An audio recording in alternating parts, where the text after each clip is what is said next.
Hi everyone, it's lovely to see you. I hope you're all having a lovely week.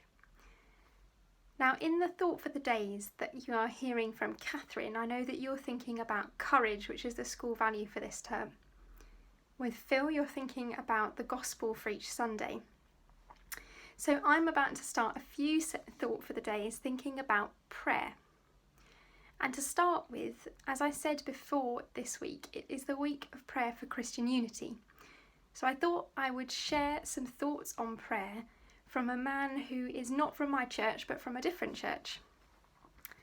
And it's from this book called Dear Pope Francis. Now, do you know who Pope Francis is? I'm sure that lots of you know that the Pope is the head of the Roman Catholic Church, and Francis is a very wise man, and he shares in this book answers to letters he's been written by children from all over the world.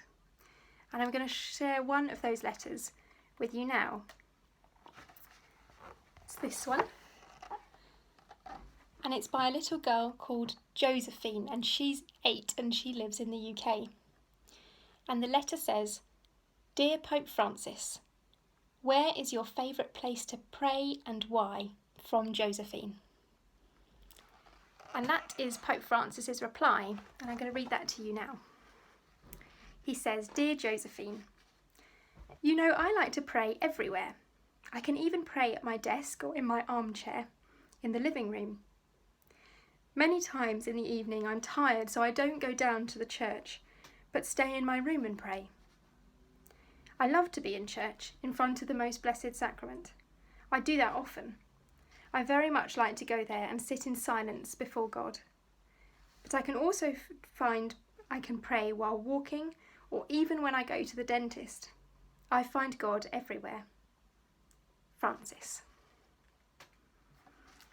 So what does Pope Francis tell us in that letter about prayer?